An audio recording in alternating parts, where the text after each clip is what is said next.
coração da reforma educacional tecnicista dos anos 70. Então, gente, vamos aplaudir a professora Meire, que eu vou passar a palavra para ela. Oi, pessoal, boa noite. Já comecei com vocês e a gente agora pode fazer um papo mais íntimo, não é? E eu vou fazer algumas informações técnicas que diz respeito à produção, ao processo de produção que gerou esse produto aqui, não é? Vejam, como eu falei ainda agora, é uma tese de doutoramento defendida na Unicamp, com a orientação do Dr. Dermeval Saviani, e eu fazia o doutoramento em filosofia. Eu fiz o mestrado em psicologia lá também, e fiz um doutoramento em filosofia porque eu queria dar continuidade aos meus trabalhos na área de psicologia, que na verdade foi a origem desse primeiro livro, que foi a minha dissertação de mestrado, e depois o segundo livro, que foi esse aqui. Neste livro aqui, eu trabalho a questão epistemológica da psicologia. E eu vejo que tem um fio condutor, que o ponto de chegada é o Conselho Federal de Educação, mas o ponto de partida foi o conceito de indivíduo. E o conceito de indivíduo eu trabalhei neste primeiro livro, que trabalhava a questão da relação indivíduo-sociedade no modo de produção capitalista. E da onde surge o conceito de indivíduo, que é o indivíduo trabalhador, o trabalho livre, porque nos modos de produção antigos não existia do indivíduo da subjetividade. No tribal, a questão da subjetividade na tribo é irrelevante, porque a questão é o grupo na tribo. No modo de produção antigo, o que importa era quem detinha o poder, quem era livre, porque o escravizado também não tinha subjetividade. Nos modos de produção, também nós temos as bases epistemológicas do romantismo, do liberalismo, somos todos livres, né? Somos todos felizes.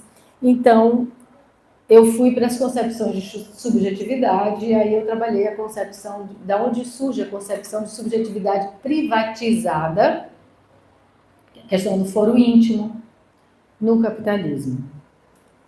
E quando eu terminei de fazer essas discussões a nível da epistemologia, da psicologia, eu fui então para o doutoramento e queria fazer isso a nível de concepção de educação, de filosofia da educação. Afinal de contas, nós estávamos saindo da ditadura militar e eu queria saber por que mudou tanto, né? As leis, entre aspas, mudaram. Mudou em 71, pós 64, após a instalação do autoritarismo e do totalitarismo da ditadura militar. E eu fui trabalhar, então, qual era o conceito, a visão de sujeito, subjetividade, psicologia. Qual era o projeto psicopedagógico da ditadura militar? E aí foi o espanto que eu falei ainda agora, que não existiam teses nem dissertações, a não ser algumas sobre o papel do Conselho Federal de Educação em relação ao ensino superior. E isso dizia respeito ao começo da discussão da privatização do ensino superior. Vejam bem, final dos anos 80, já nos anos 90, Eurípito, ministro da Educação da ditadura militar, já falava em ensino privado. E nessa minha tese de doutorado, eu termino a tese de doutorado com a ida do reitor da Universidade Federal do Maranhão, naquela época era o Cabral Marques, para a primeira faculdade privada no Maranhão, que hoje é esse centro de ensino que tem ali no Renascença, do lado do shopping. Né? Atrás do shopping. Tem um na frente do shopping, tem um atrás do shopping, é tudo shopping. Então, e muitos dos professores das universidades públicas saíram e foram ministrar aulas nas universidades privadas. E aí começa o surgimento das universidades privadas. Qual é o problema? Não tem problema, entre aspas, porque nós estamos em um país de liberdade de mercado. O problema é que os recursos públicos são destinados, em sua maioria, para financiar as instituições privadas. Esse é o problema do Conselho Federal de Educação e dos conselhos estaduais. É que eles trabalham para ver a melhor maneira de facilitar os negócios da educação.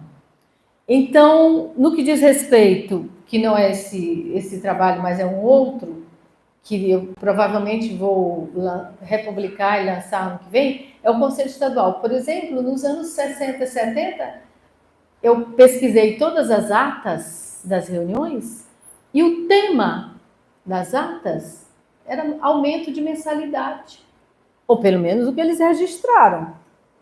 Se é que eles conversaram outra coisa, não está registrado na ata. O que está registrado na ata é se aumenta 10%, se aumenta 20%, se aumenta 50%. Isso a nível estadual.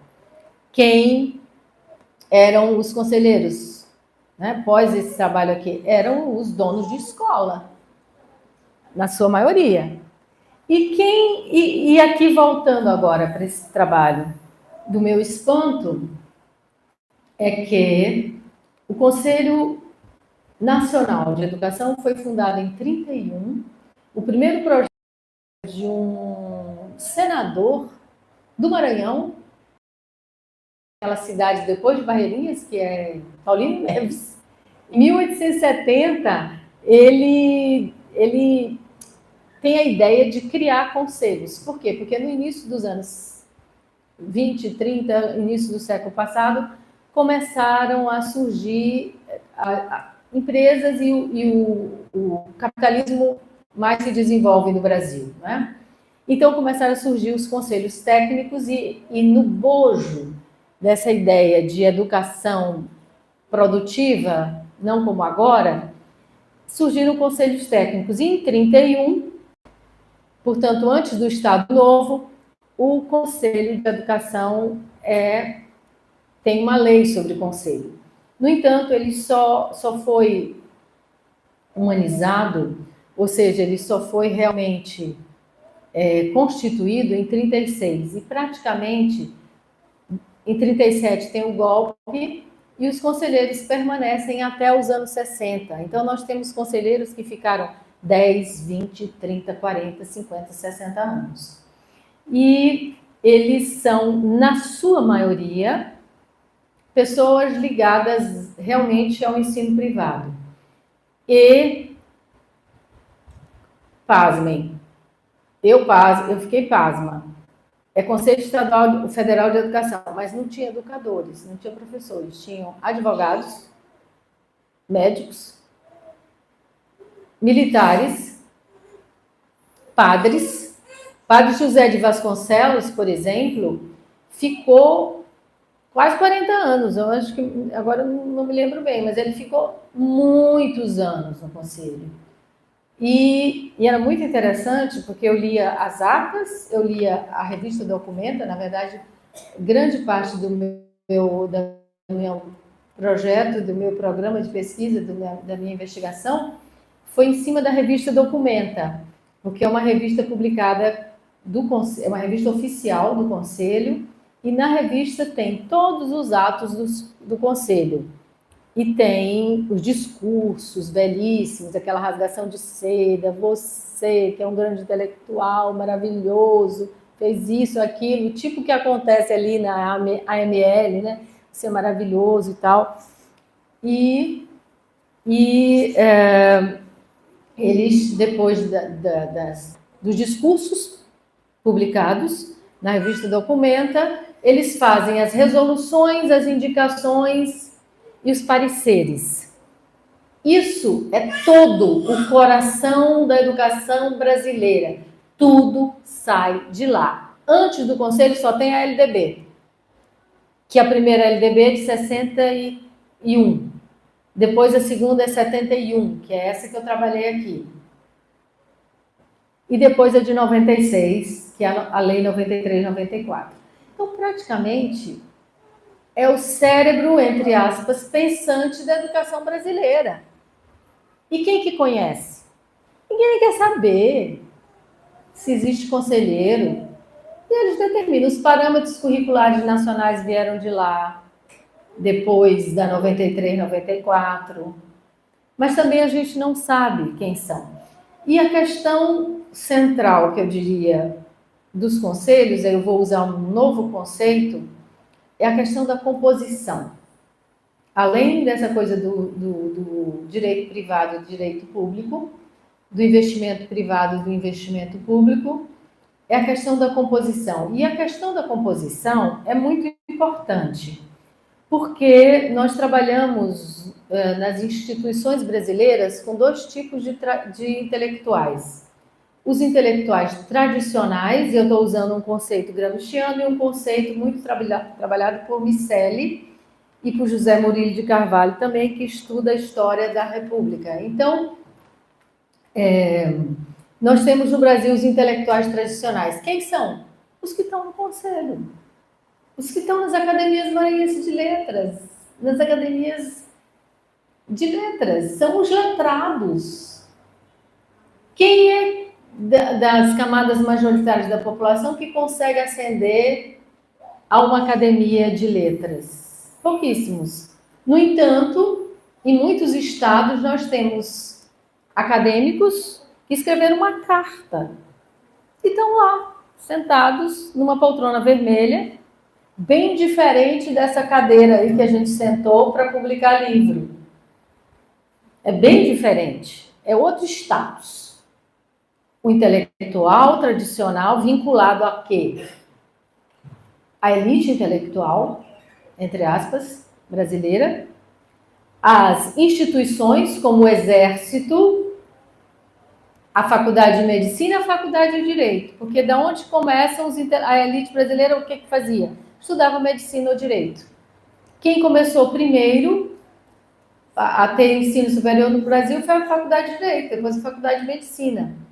E é interessante também que de 1835 até o século XXI, até o século XX, nós temos, isso foi uma outra pesquisa que eu fiz, nós temos leis individualizadas. Cada membro da província do Maranhão que queria estudar em Coimbra, o presidente da província editava uma lei para dar uma bolsa de estudo. Aí o fulano, filho de Cicrano e de Beltrano, ia estudar em Lisboa, em Coimbra, e onde quisesse. E de lá ele voltava para exercer um cargo público, não é?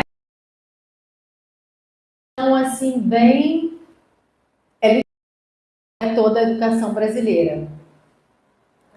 E depois de discutir a questão dos intelectuais tradicionais e dos intelectuais não tradicionais, eu trabalhei a questão da composição, digamos assim, mais vinculada aos interesses de professores, educadores, que poderia ser uma alternativa aos conselhos. Então, nós tivemos muitas alterações depois da Constituinte de 88 e depois da 93/94. Não está registrado aqui porque seria uma outra pesquisa. Eu trabalhei o Conselho Estadual pós 88, mas aqui é antes de 88. Sei que tem alguns pesquisadores aqui, estudantes, e eu vou dizer os capítulos, né? O primeiro capítulo eu falo sobre os passos da investigação, porque eu trabalhei a partir de uma vertente marxiana, onde o processo de investigação é exposto no início, né, na contribuição à crítica da economia política, é o livro que Marx expõe isso, e eu trabalhei a partir do materialismo histórico. Então, eu faço a exposição do tema na introdução. O primeiro capítulo, eu trabalhei a criação dos conselhos técnicos no Estado autoritário brasileiro. Usei bastante o Oliveira Viana, que é quem trabalha a questão do intelectual, do técnico e da burocracia do Estado brasileiro. E a criação do Conselho Nacional de Educação em 1931, dentro dessa vertente autoritarista. No capítulo 2, eu falo da reorganização do Conselho Federal de Educação no contexto político dos anos 60, antes de 64, que era uma proposta não realizada de democratização do Estado brasileiro, né? A gente sabe que a primeira lei que fala de instrução pública no Brasil é de 1824. E depois, só em 1958, com a reforma Capanema. Olha aí. O Estado brasileiro está tão preocupado com a educação pública gratuita e instrução primária, que tem uma lei em 24, que não foi aprovada, não passou. E outra em 1958, que é a reforma Capanema, e depois 61. Beleza. No capítulo 3, é que eu falo a questão da posição do Conselho de Educação e a análise dos conselheiros, e aí vocês vão poder ver no e-book cada um deles, quem é, de onde veio, o que fazia, né, quem foi que colocou lá. Eu fiz questão de dar nome às pessoas. Tá? No capítulo 4, o papel político do Conselho Federal da Educação, o golpe de 64, que deu origem à Lei 5692 de 71, que foi aquela lei que reformou o ensino o ensino normal, o científico, transformou em educação vinculada ao mundo do trabalho. Nessa época eu estava no liceu, em 71, e o que aconteceu? O liceu parou, os professores não davam mais aula, porque não era mais para dar aula, era porque era para fazer técnico e laboratório, que não aconteceu. Era para fazer técnico em administração, que não aconteceu. Biologia, física, matemática, química, zerou. Então, nós não podíamos passar no vestibular nos anos seguintes. Eu fiquei lá o primeiro e o segundo ano, depois eu fui para um cursinho, que era um colégio que tinha cursinho, para eu passar no vestibular. Porque não tinha mais matérias. As matérias básicas fundamentais acabaram com a reforma de 71. E assim se acabou o liceu.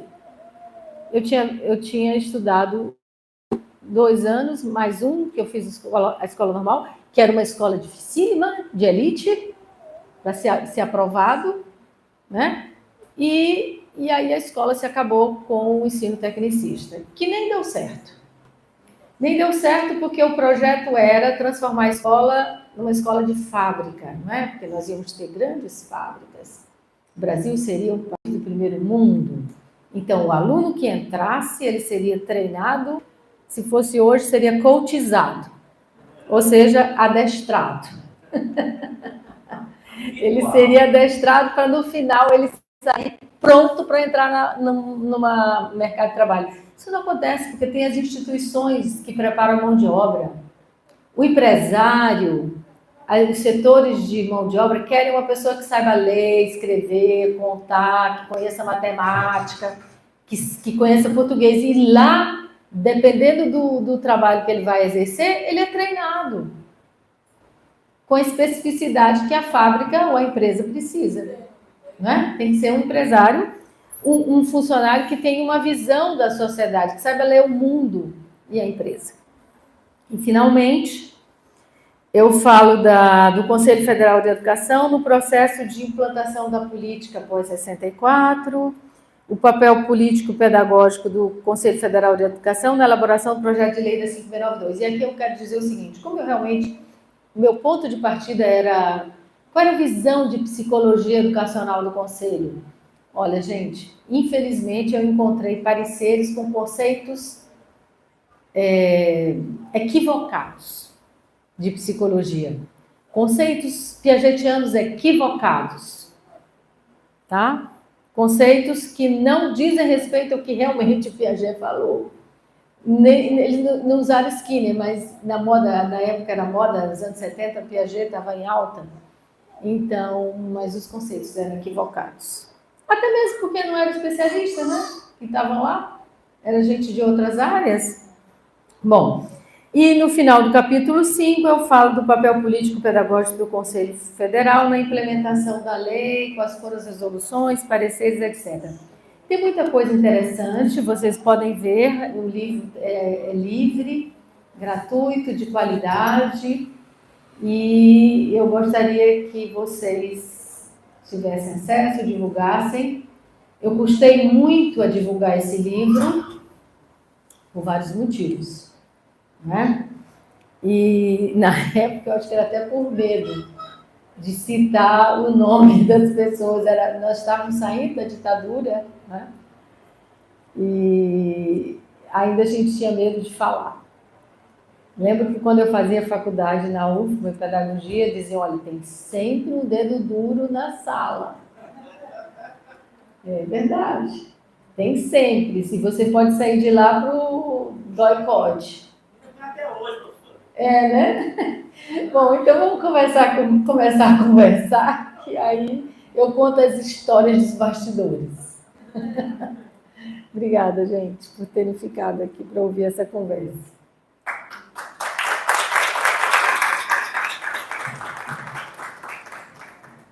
E não percam, ano que vem, eu tenho depois disso aqui, eu tinha muitos alunos de pesquisa do PIBIC, na UFMA, e eles fizeram a história do Conselho Estadual.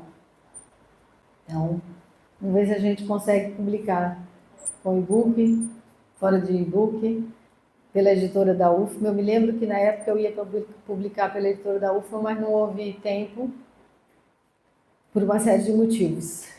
E porque também a gente precisa ter redes clientelistas para publicar certos livros em certos lugares. Ok? Estou aberta às perguntas. Dúvidas? Sugestões? Indicações? Resoluções? Pareceres? Nossa, eu fiquei doente quando eu terminei esse livro. Eu me lembro que eu fiquei 6 meses com problema na garganta em São Paulo. Mas foi um belo projeto. Eu não tenho nem o que falar para você. Tá certo. Aí mesmo não tenho nem como chegar, porque eu dei só, né? Tá bom. Aí não tem nem como ir para frente. Não, tu fica aí mesmo. Pode ficar sentadinha.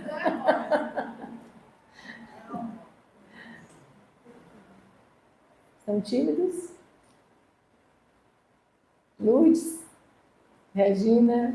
Anne? Nossa advogada que vai ser conselheira. Que ela está na profissão certa, né? Vai para o conselho, advogada. É impressionante isso.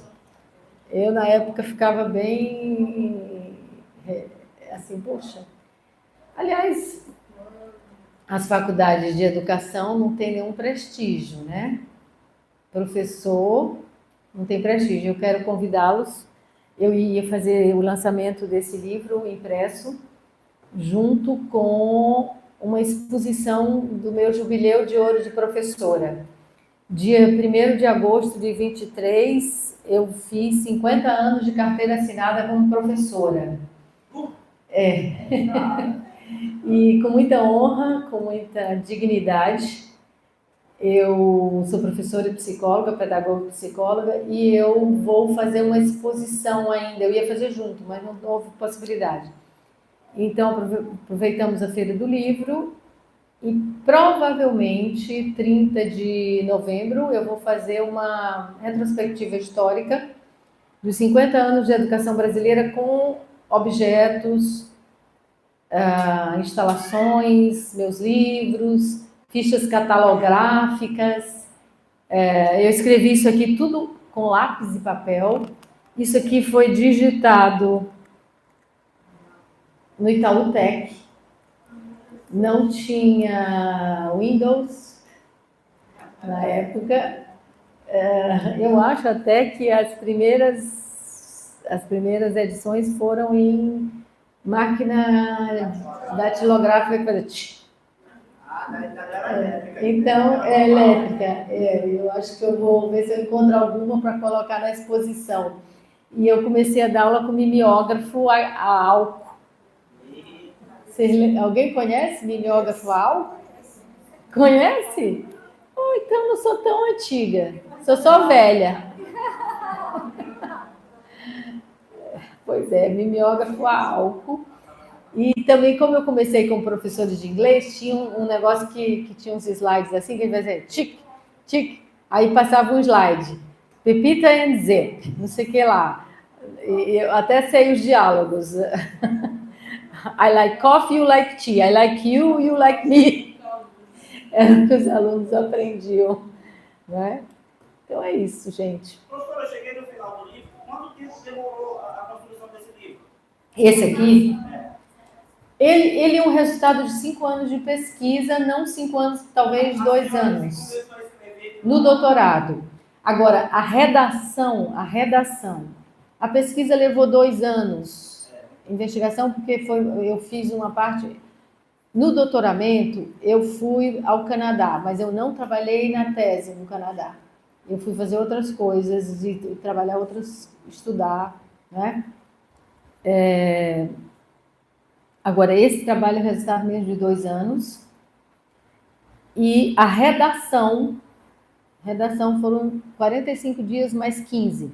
Eu fiz umas férias, eu era professora da UFMA, eu tirei 45 dias de férias para escrever.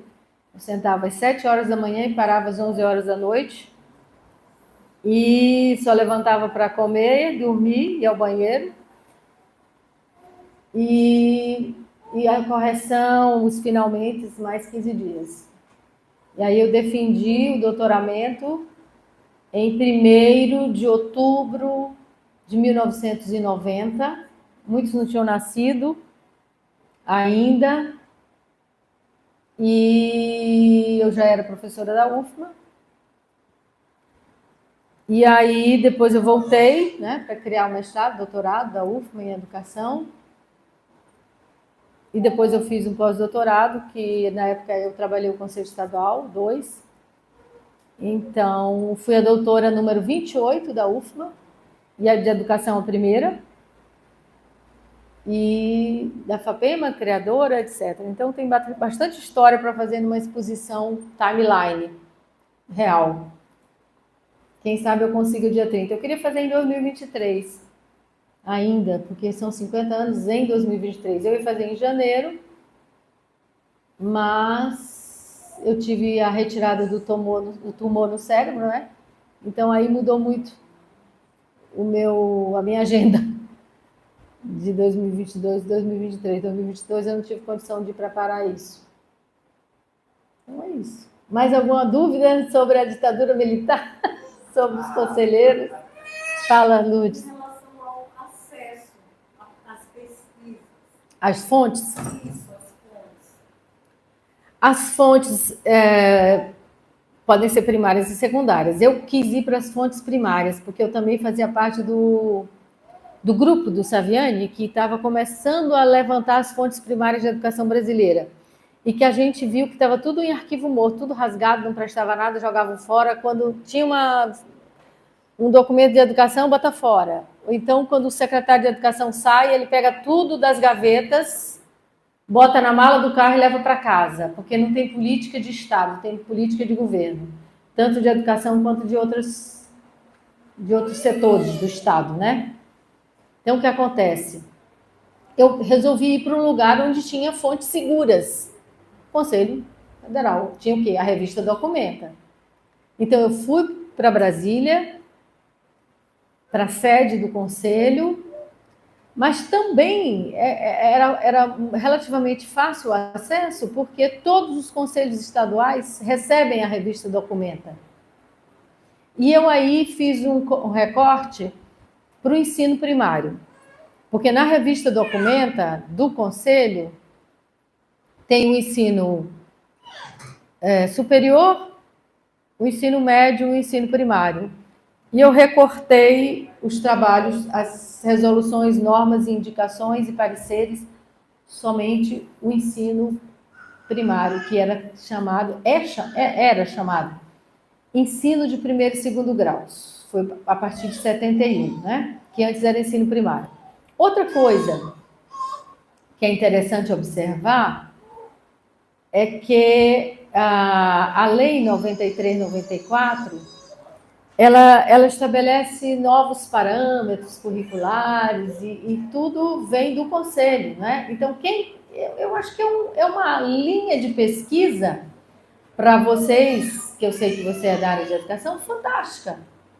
Eu criei essa linha quando eu estava lá no mestrado em educação e tem fontes, entre aspas, de fácil acesso, porque são as revistas do Conselho. Enquanto as leis de educação, a gente tinha que ir para o arquivo público e procurar pasta por pasta, no Conselho se abre a documenta e lê. No caso do Conselho Estadual, eu tive que ir para as atas, né, os livros de ata, e ler ata por ata. Eu e os meus alunos da Bolsa de Iniciação Científica, que eram 6 bolsistas na época, que também eu tive acesso a esse tanto de bolsista, porque foi a época da SBPC, no Maranhão, né? Então tinha aquela festa da SBPC. E assim eu pude trabalhar com tantos bolsistas, né? E era bem interessante, a gente ia diariamente para o arquivo público, que é uma fonte inesgotável de pesquisa. Lá na Praça Benedito Leite, na rua atrás da Benedito Leite, que eu não lembro o nome da rua, onde tem um Senac, onde começa a Rua do Giz. Joaquim Távora. Então, ali vocês encontram um acervo muito importante de educação e de cultura brasileira, né? É bem interessante isso. Alguma pergunta? Eu ia falar uma coisa, mas me passou aqui.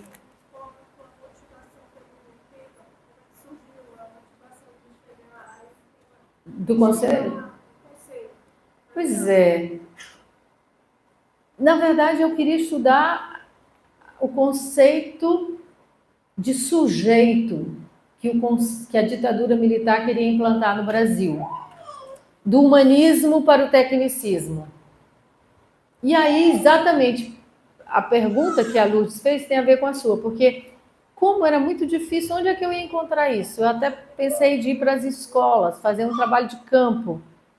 Mas, como eu tinha tempo de doutoramento específico, eu fui para uma fonte segura, Conselho, porque é lá que criam-se as ideias que deverão chegar na sala de aula. E o que chega na sala de aula é o que vai permitir a aprendizagem ou não, a formação ou não dos alunos. Apesar de que a maioria das coisas que está na lei não acontece.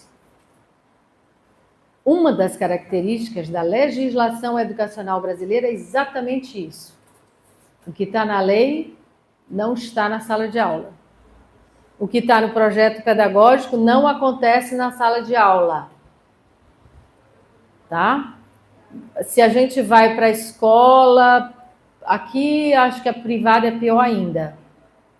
E você diz assim, qual o projeto político-pedagógico dessa escola? Aqui é construtivismo. Aí vai, assiste uma aula e verifica se tem construtivismo. Não tem. Até mesmo porque nas escolas privadas, quando você põe o filho na escola privada, você assina um contrato de prestação de serviço. Eu só fui me dar conta quando meu filho precisou, eu quis colocar na escola pública, mas não foi possível. O que acontece? você assina um contrato de prestação de serviço que diz assim: o objeto desse capítulo 1, digamos, o objeto desse contrato é o ensino. Parágrafo único. Se o aluno não aprender, é problema dele. Leiam os contratos das escolas particulares. Ninguém lê, mas é assim. Ou seja, e isso acontece todos os dias. Na hora que tem um aluno, aí a educação inclusiva, educação, vamos fazer uma educação pedagógica melhor, assim, assado. Na hora que o aluno tem algum tipo de dificuldade, ele vai excluído da escola. Hoje em dia tem as especificidades, as modalidades, né, as pseudodiagnósticos, e aí diz assim, leva o psicopedagogo. Eu comecei a minha vida como orientadora educacional, exatamente para pegar os alunos problema. Eu fui fazer pedagogia porque não tinha psicologia na UFMA. E aí eu perguntei, qual é a área que tem mais matéria de psicologia? Orientação educacional. Lá fui eu. E então eu comecei pegando os alunos problema. Depois fui ser psicopedagoga. Então eu tenho uma especialidade de experiência de 40 anos com aluno problema. Com aluno problema. Que não lia, que não escrevia. E 90%, 80% dos problemas dos alunos não é do aluno, o fracasso principalmente. E eu diria, majoritariamente na escola pública, mas também na escola particular, é um problema pedagógico. O fracasso é do pedagógico, mas a vítima, que é o aluno, é o réu. Se transforma em réu. Então, o fracasso educacional brasileiro, com todas as nomenclaturas psicopedagógicas modernas, TCC, coaching, e com todos os diagnósticos e as epidemias de diagnósticos, né? Porque tem diagnóstico que se torna um glamour. Meu filho é TDAH, meu filho é HTD, meu filho é HTP. Virou um glamour? Né? Isso não existe. E o professor não sabe lidar, então manda para o especialista. E, salvo algumas exceções, os alunos sobrevivem.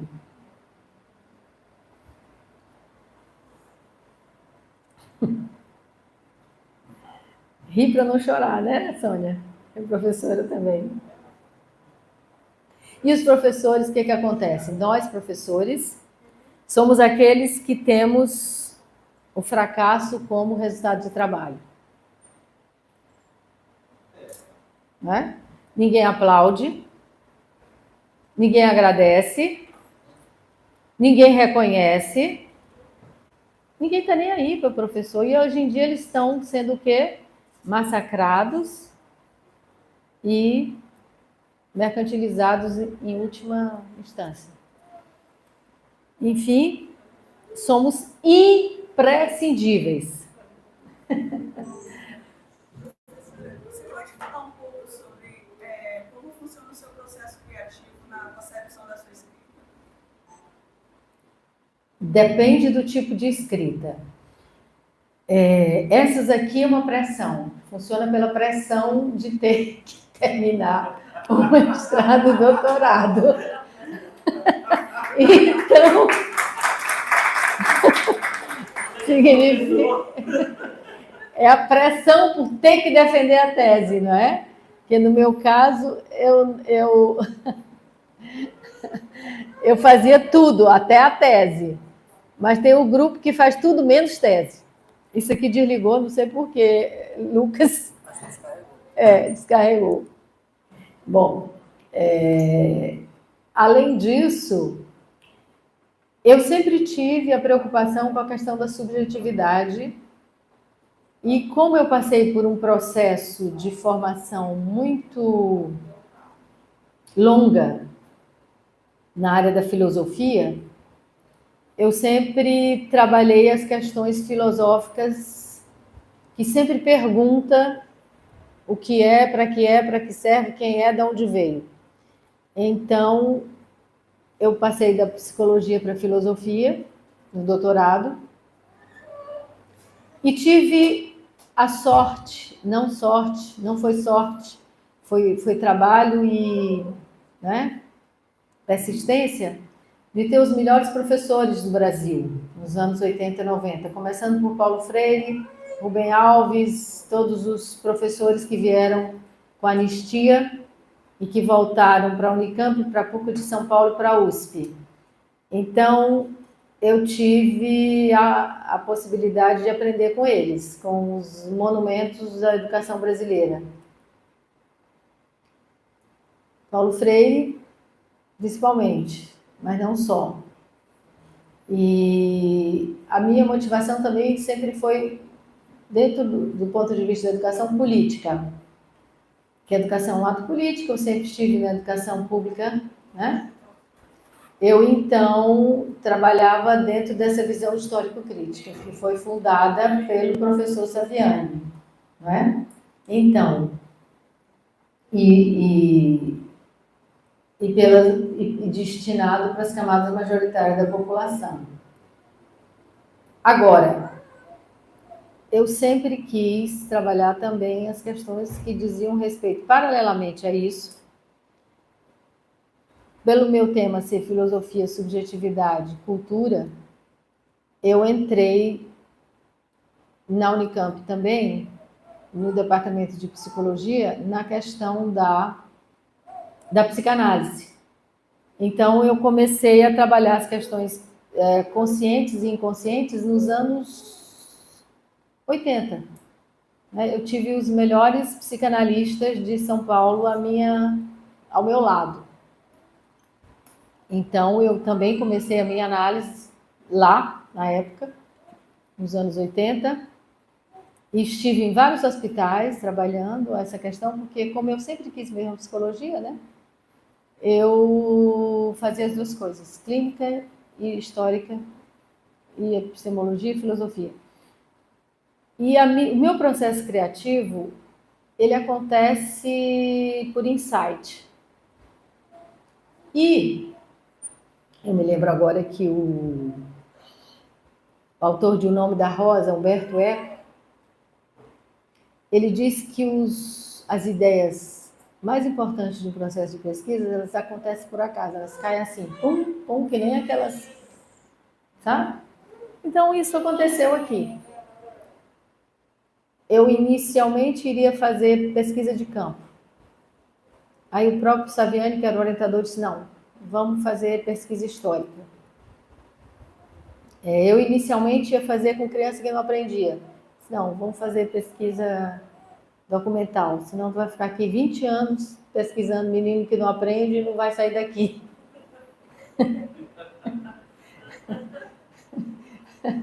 Que é o que mais tem, né?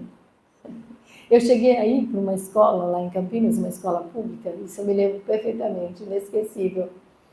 E eu sempre preocupado com alunos que não aprendem. Tinham 3 crianças lá atrás. E a turma aqui, na frente, na sala dos professores. Aí eu ficava observando as crianças que não aprendem. Aí fui lá conversar com uma delas, a professora disse, não, aquelas ali não tem jeito. Aí disse logo para mim. Eu fui conversar com a menina, e a menina, os pais trabalhavam, não tinha quem fizesse a lição de casa, e eram famílias desestruturadas, e aí aquele óbvio que o psicólogo e o educador não resolve. A questão é social, né? É social, é familiar. E se a escola, que é o segundo lugar de criação da cidadania, não funciona, o que vai funcionar? Então, nós vivemos uma tragédia absurda em 2023, que é a falência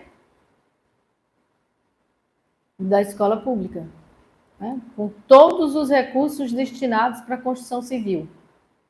Isso também foi uma coisa que eu vi depois disso aqui.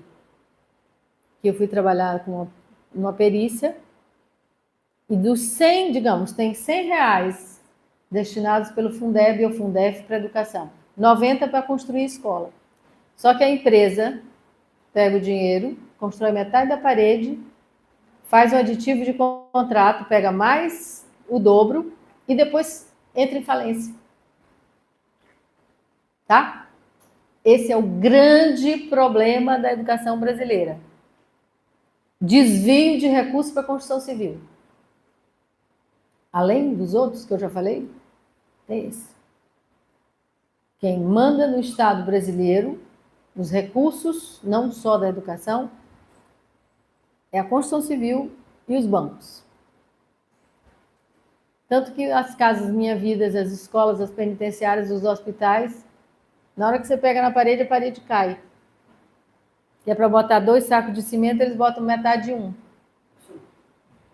Isso eu aprendi com a minha mãe, que ela trabalhou na Secretaria de Obras da Prefeitura nos anos 60.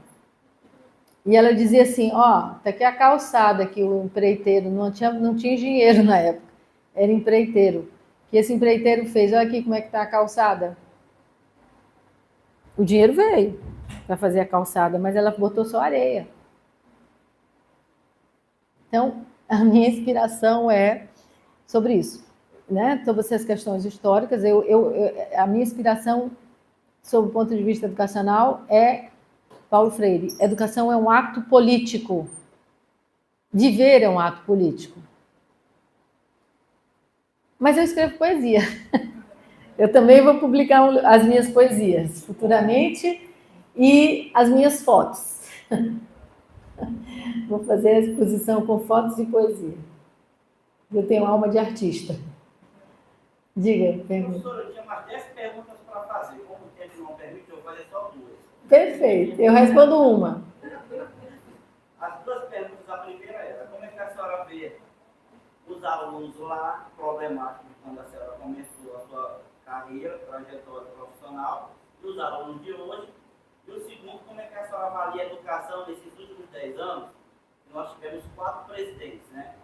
Passando pelo maior poder legislativo do país, né? Executivo. Vou começar pelo último. Nós tivemos um falso capitão que elegeu 4, que colocou 4 ministros da educação. Um nazista, um que tinha falsidade ideológica, porque ele dizia que era doutor e não era. Um outro que cometeu crimes, né, e foi retirado. E um outro que era pastor falso. Tá? Então, nós tivemos 4 ministros fake. Então, e foi destruído todos os projetos de pesquisa, de fonte de pesquisa, o MEC, todas as pessoas, inclusive ex-professores que eram da área lá do MEC, da área de pesquisa, todos saíram, tudo. O MEC foi destruído. Assim como o Ministério da Economia e o Ministério da Saúde. Então, o buraco que foi criado é muito difícil de reconstruir, sabe? Além dos problemas trágicos, históricos da educação brasileira, isso foi uma tragédia equivalente à guerra da Ucrânia, em educação no governo anterior. Óbvio que o governo do PT e do PSDB cometem inúmeros equívocos, desvios com a educação, mas ideologicamente seriam politicamente mais corretos, apesar da corrupção por baixo dos panos. Agora, dos anos... Eu vou dar uma resposta para você a partir de um sociólogo. Ele diz o seguinte, como é seu nome? Paulo. Que a partir de 95, que quando foi criada a primeira internet comercial, foi em 95. Até então, a internet era vinculada às armas, às forças armadas dos Estados Unidos e de outros países, e dos institutos de pesquisa internacionais. Em 95 foi criada a primeira internet, quer dizer, a gente podia fazer e-mail. Aí depois vem Orkut, vem tinha um Messenger, MSN, não sei o que, né? E ele diz o seguinte: o mundo mudou a partir de 95, porque tudo que era real foi transformado em virtual. O que foi que os meninos do Google fizeram? Chegaram lá no Capitólio, disseram: olha, nós vamos pegar aqui a biblioteca de vocês e nós vamos digitalizar tudo, de graça. Então, o pessoal abriu a biblioteca. Tá bom, digitaliza, vai ser tudo popularizado. Ok, foi feito isso. Em 95, nós temos 40 anos, né? 28 anos para agora. Mas, o que aconteceu? Nós, na metade, eu diria assim, que nós virtualizamos tudo e agora nós estamos no ponto de retorno, que é o pior. O virtual se transforma em real. Então, essa geração, pós-95, e de últimos 20, 15 anos, não tem a possibilidade de discutir as coisas como elas acontecem, como elas são, e nem interesse. Então, a questão da subjetividade, que é o meu tema, não é mais o tema que está aqui no meu livro. Isso aqui está defasado. A questão não é mais o foro íntimo. Está tudo na internet, menos a conta bancária, a dívida e quanto você tem no banco. O resto está tudo na internet. Então, a subjetividade não é mais privatizada, ela é virtualizada e não é mais íntima. Mudou. Mudou, as pessoas mudaram, é tudo em fluxo. Eu digo isso por causa do fluxo do capital. Tudo muito rápido e a era da pós-verdade. Então, daqui a pouco alguém pega essa palestra, bota a cara de outra pessoa e diz tudo ao contrário do que eu disse. E fica por isso. Então, é muito complicado. Muito complicado. A última pergunta. Professora Maia, eu estou muito curiosa para ler o seu material. Na verdade, a minha pergunta tem a ver com o que o Paulo perguntou, né? Como é que você vê esse processo, né? Da década de 70 até aqui, mas já foi respondido. E aí eu lembrei de uma situação, né? Essa semana eu fui levar meu currículo em uma escola particular, e aí, chegando lá, a diretora disse: olha, nós não temos vaga aberta para professora, mas eu estou precisando de uma pessoa do setor de marketing. Se você conhecer, o número de matrículas diminuiu. Eu aceito a indicação. Então, a professora saiu da escola sem a vaga, né? Tem vaga aberta para o marketing. Então, a gente vê que o capitalismo é o que manda. Né? Sim, sim. E, para finalizar, tudo é mercadoria. Alunos, professores, livros e ideias. Então, é isso, gente. Obrigada. Quem não pegou o QR Code aqui, o livro, ó, o livro. Esse é o meu livro. Pode pegar aqui que eu entrego, tá bom? Obrigada, gente.